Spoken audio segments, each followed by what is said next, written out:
Recently, I've seen a discussion on who would win, the Tarnished from Elden Ring or God of War Thor. A form of Thor slash the case version of Thor that is the most popular recently. We've obviously got Thor Ragnarok and my favorite version of Thor and all of fiction. I love Ryan Hurst as him. I love his performance. I love what he can do from a power scaling standpoint.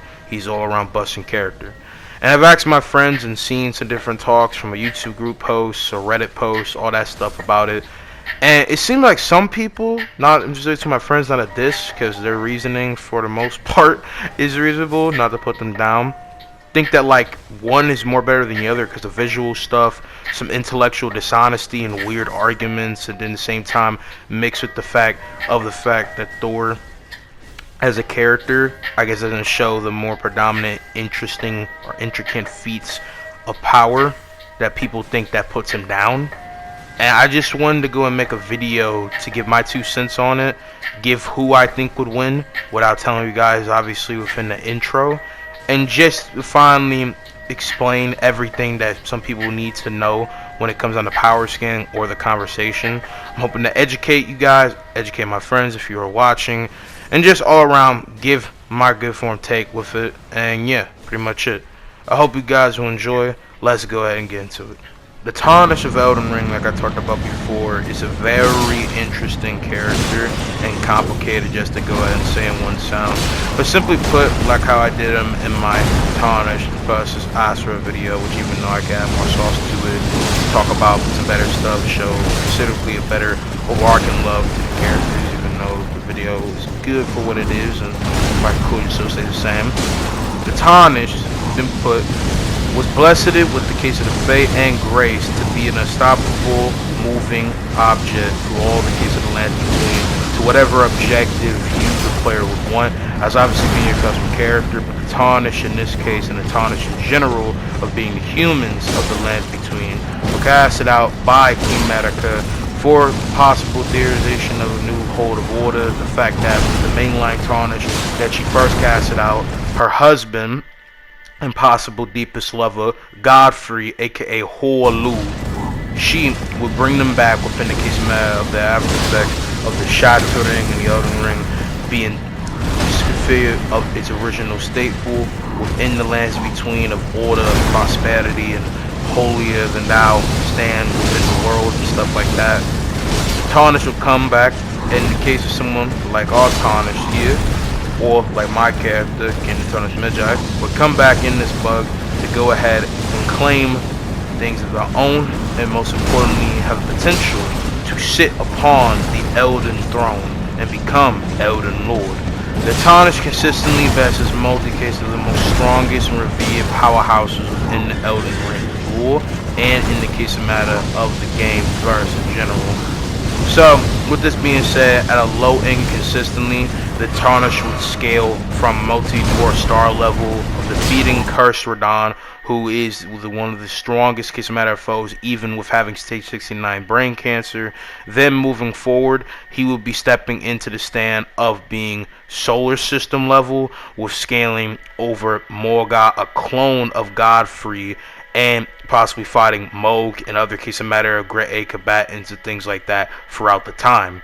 Then from there, we'll go onto the mountaintops of the giants and face the last one of the giants within their home, the mountaintops of the giants, obviously, and reclaiming the case of the power of his outer god with the fire to be able to try to stop the Tarnished. But because of plot armor mixed with just again being an unmovable object, we defeat him. We go on to from Missoula after the fact, burning the earth tree ourselves with frenzied flame, or for the sacrifice of Melina, and then from there we go on to the case of Nigga, what the higher fuck? plane of existence within the lands between. With I'm in the fucking land of dragons? Why is there like 4 tornadoes? Of dragons, where we go and defeat the Foreskin duo. Then at the same time we fight Plaxidusis, the king slash lord of the dragons, and before the case of Godfrey, before the case of Queen Medica as well, was the first case of Elden Lord, as the Lord beyond the case of matter of fall, in the case of a alternate plane of existence beyond time, which because of that, because Placideusis is able to exist in a plane of existence beyond time, and the Tarnished is, solar system to even most solar system by this point, and defeats him, which would mean that he is on that same level to even galaxy, right? This would mean, simply put, that the Tarnished is scaling to a higher echelon within the case of the world, mixed at the same time even getting to the universal scale, as Placideusis was hailed and revered multiple times over, and being before the case of the Golden Order's main stain in the lands between, and being a revered case of matter of wielder and user for the Gormite Queen's purpose and calling. This man Placideusis would be one of the most strongest people the Tarnished has ever faced. But regardless of struggle or not, being able to scale to Placideusis and overscale him within the case of beating him, even without having his 8 or 9 heads, would make the Tarnished easily infinite speed or immeasurable, because if Panari perceive it, this man Placideusis exists in a plane without time, meaning it should be without and then be beyond, which then translates to being immeasurable. Because depending on which statement you think takes more credence in the original interpretation, this would make, without having time considerably be measurable, but then just being a new step of it would be infinite. So there's that. And then after defeating Placideusis, not having an order power, he would then defeat Malekith, the Black Blade, the Hound of Queen Medica, the greatest threat for his value, and the death of the demigods beforehand. This man would then go back to Lionel, face his teacher and wise old knowledge counselor, discount fucking Allfather, defeat him, then step up to Godfrey, first Elden Lord, who has a statement of being one of, if not the biggest challenge to the Tarnished, for being the renowned greatest Tarnished the realms between and the lands between connected, have never seen a greater warrior than Godfrey, and as Horlu had might and strength that knew no equal. The acts of Queen Medica, a guy that has all this hail and narrative conscience of being a guy that the Tarnished would have to go all out against. And as God the First Elden Lord, holding back with Sarash on his back, this man would never be shining out the greater echelon of his skill or full form Black Force energy.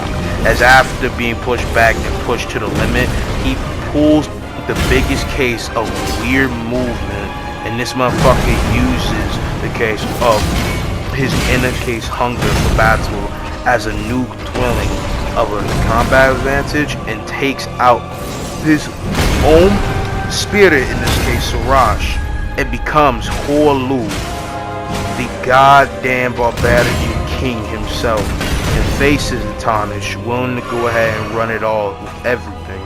And after that, the Tarnished still defeated, and then steps forth to the case of the Elder Dream, and then goes about facing Queen Medica / Radagon, and Radagon is hailed as God of all, like as Queen Medica, and them both being the same and being the opposite of Queen Medica, but still having a high hail reveredness of power and things like that. This man Radagon is the ultimate threat to the Tarnished, and is pretty much the Zeus of his verse. The Tarnished defeats him, and then faces the inner being living inside of the Elden Lord, this time Radagon the Golden Order, and defeats Elden Beast, which is literally the avatar of the Golden Order, the higher plane, power and purpose, the inner sanctum of a god stands in his verse. And the Tarnished could even defeat Melania after this or in between, Blade of Mikola, who scales to a Prime Radon, who has been slumbering this whole time. The Tarnished pretty much just effortlessly defeats all matter of threats within the lands between, and is just top dog. So, in conclusion, with all this stuff and possible hacks and versatility beyond compare that the Tarnished may have been gifted / jacked within this time, and speed and things like that, the Tarnished is infinite to immeasurable speed, pretty casually and consistently, as in comparison with my tier list. Everybody added to the round table is easily of that speed, with this being said, and would be at the lowest end multi-solar system to then galaxy, to then, I would say confidently, is galaxy level to easily the case of universal plus consistently, as he'd obviously defeated the case of his gods in this case, I guess you could say, Queen America and Radagon. And then from there, what about means of taking out Elden Beast, which is already the Golden Order incarnate, pretty casually out here doing ridiculous shit. The Tarnished is ridiculously powerful. We're going to talk about another possibility of the Tarnishing capabilities, but with everybody that just said they defeated, you can take everything that they have in weaponry, hacks, and capabilities and give that to the Tarnished here. Okay? Just for like the record, obviously the Tarnished is only as powerful and a greater deal for what the player would give the Tarnished. But yeah, time to go ahead and talk about the main man himself, Thor from God of War. When you think of an enforcer character, there's a lot of characters that probably come to mind. But to me, the man that solidifies being an enforcer more than any other is Thor, the god of thunder. Odin's son and son of a giantess, the giantess of Earth. The reason for his size, strength, and immaculate levels of recuperation. He is the mightiest god of the Norse pantheon, and it has been said multiple times and proven, even stated by fucking Kratos himself in his journal, which should be canon to the account of how he perceives things and how he feels things as a man, as being the strongest god he's facing to this point. Stronger than Baldur, he's stronger than Heimdall. His electricity, lightning, and overarching great boulder hammer capabilities with Mjolnir compounds with his strength, in his own words.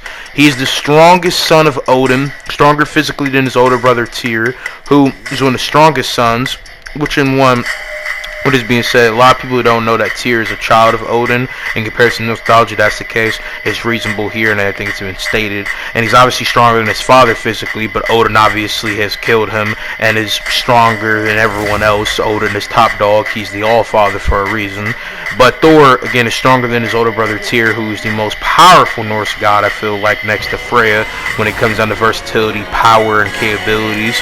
As obviously she was able to scale to Kratos, she was able to go ahead and keep up with Niflheim, and obviously Tyr is able to physically match Kratos when he's considerably going to a good deal all out in a fucking tough ass spar, and physically overpower him too, depending on the occasion.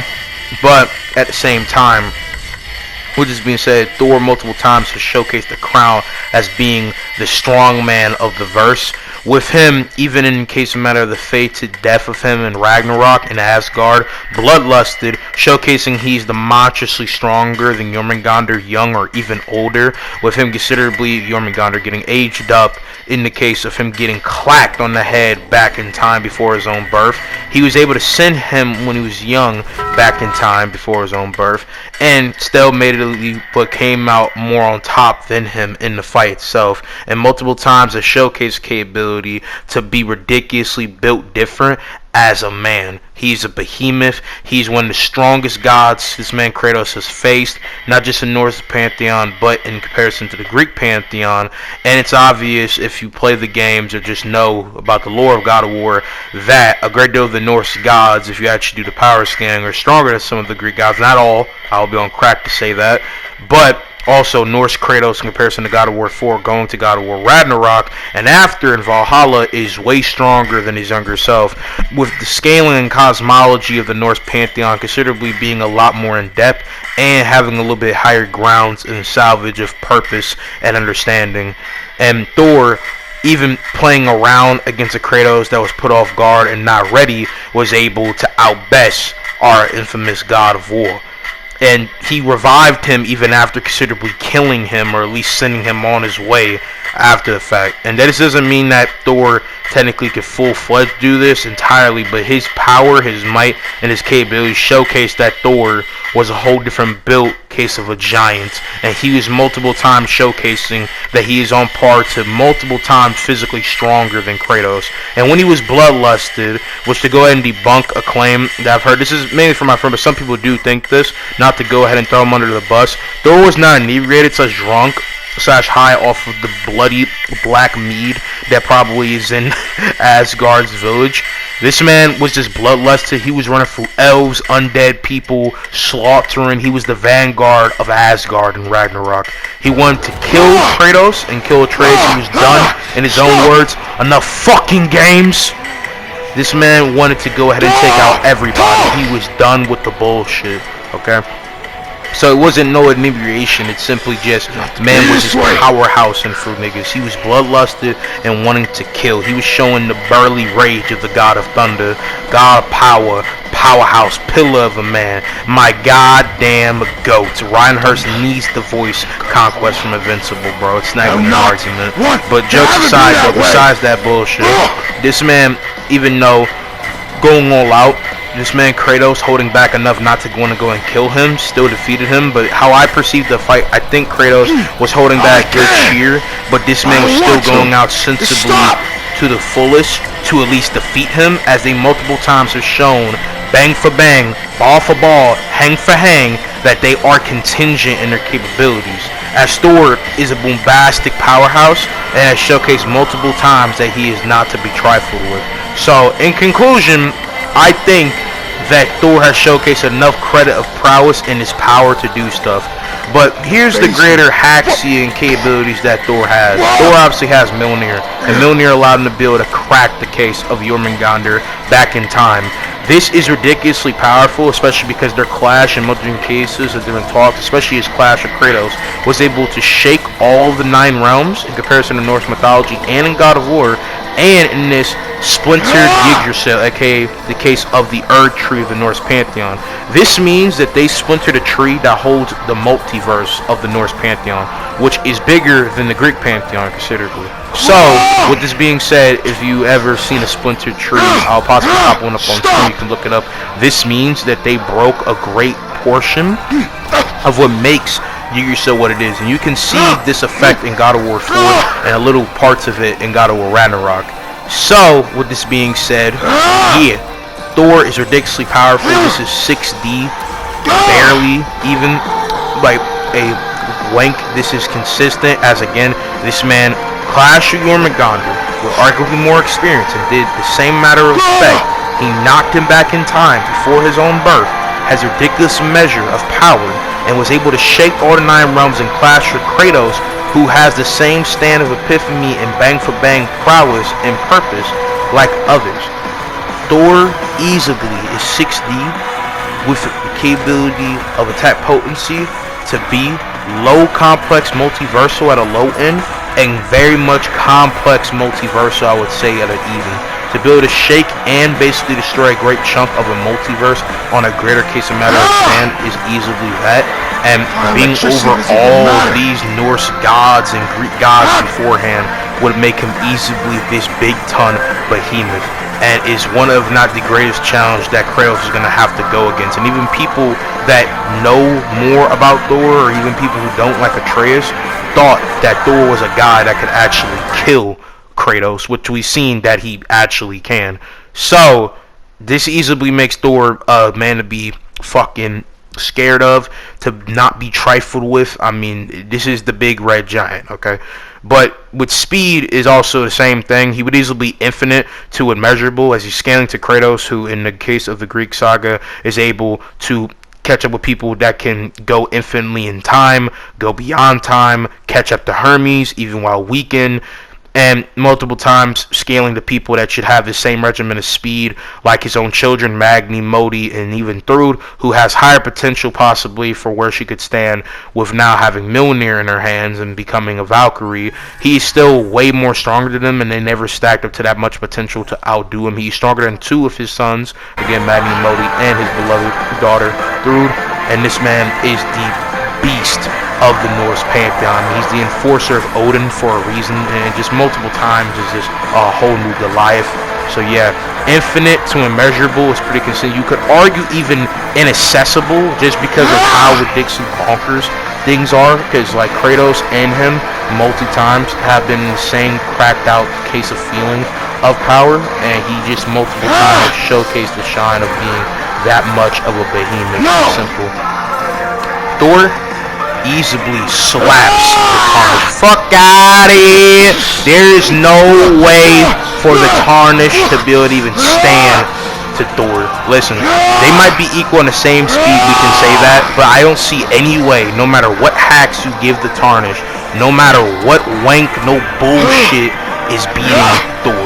Like, if you thought that somehow the Tarnished was going to beat Thor, I don't blame you just for that, as yes, from, I guess, somehow a visible thing. I guess if you don't, like, know the lore, then yeah, he might be more visibly showcasing, but Thor has done so much that it's beyond the comprehension of mere niggas generally. Like, there's no way somehow Thor should be able to get outboxed or lose to this motherfucker, man. It should be just GG. Okay, like, it's done so. There's nothing that he could do.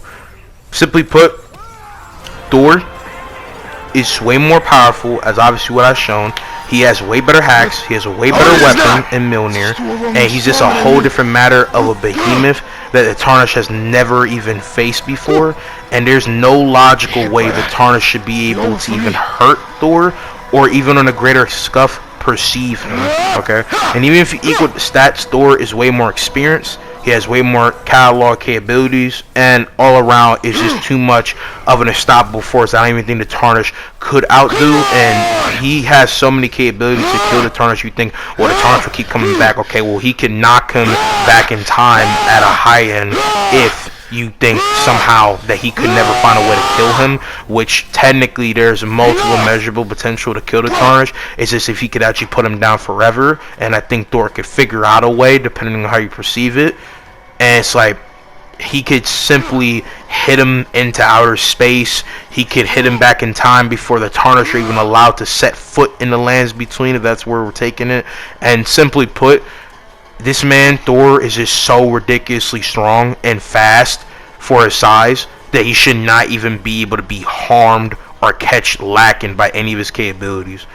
The only stuff that would equal the stat that maybe could do something, depending on how you see it, is Destined Death, you know, Frenzy Flame, Schizo, and maybe if you wank some of that, you know, carrying magic, but even it doesn't make any sense for that stuff to truly severely hurt him, as unless you say this is post the case of God of War Ragnarok with death. Thor from God of War has not died before. He has never catch a death severing thing, even after, you know, facing Faye and, you know, possibly bucking with his other brothers and even sisters before. And like, there's no strong reason for Destined Death to hurt him on a greater deal. So no, that's stupid. And I want to debunk this one claim. Just because the Tarnished in his game in Elden Ring is never stated to be able to have an equal, never gets defeated, pushes for everything, dominates for all matter of challenges, pushes past his limit, and is a character destined for greatness beyond all compare. He's Saitama's for every single instance a possible L that could come his way. There's no sensible reason for why the Tarnished should at all lose in his verse, right? But we're not in his verse by definition. We're taking another character from a different fiction and we're putting them up against another character. That character, just because in their verse is held to be this and this and this and that and the third, does not matter unless we're talking about scaling, consistency, and feats in comparison to another. Just because the Tarnished would never lose in his verse doesn't mean anything. That's like saying Kusama, aka One Punch Man, from obviously the One Punch Man anime / manga, never lose in his verse. That means he could beat Goku just because of that, which may be a version or two, but if you know anything about Goku or power scaling, you know that is not gonna happen. That's stupid. That's unintelligent, in my opinion. And I just think that's a very just falsy ass logical thing to say. There's no strong consistency to say that this man, Goku, would lose just by Saitama being unstoppable and beating everybody in one punch. And there's no consistency to say that Thor should somehow lose because the Tarnished is destined to defeat all the demigods, all foes, all this bullshit, which if anything, that's plot / plot armor. We're in an even consecutive fight. That has nothing to do with anything. I'm not even trying to call like the writing entirely bad in Elden Ring, even though from face value structure I do think it is very flat as hell. I'm gonna be honest, I think it's face value as fuck, right? But That's besides the point. It doesn't matter. So if you say that in the comment section, do it at your own peril, but you sound stupid. No one says that if they know what they're talking about. I don't get mad at anybody who might think that's a thing, but actually think about what you're saying when that's being put out from your mouth, okay? Like, you gotta actually think about that. Because, like, if you say that, you're trying to say that because the Tarnished doesn't lose in his verse, that means he can defy all matter of fiction just because he never loses in his verse. What? Like, look at what the Tarnished fights, and look at who Thor fights. Thor fights Kratos. Do you guys think Kratos loses to the Tarnished? How? Is my question. And again, this is just general turn. This is post Elden Ring like Tarnished. If we're talking Frenzied Flame, maybe he would have a chance because of all that conceptionable and Frenzied Flame being a thing beyond fucking comprehension. Probably. But consistently and steering in the most, I feel like, logical, calm put saying, it's stupid to think in some way that Thor is gonna lose to the Tarnished just because of, again, what is said there. You know what I'm saying? So, yeah, in conclusion, I hope you guys have enjoyed. I hope you guys learned something. Put some respect on my nigga Thor. He gets the N-word pass. I love y'all. I'm gonna see you guys in the next one. Peace out, my army. Later. He killed my goat. Dude, what are you gonna do? Oh, she dead!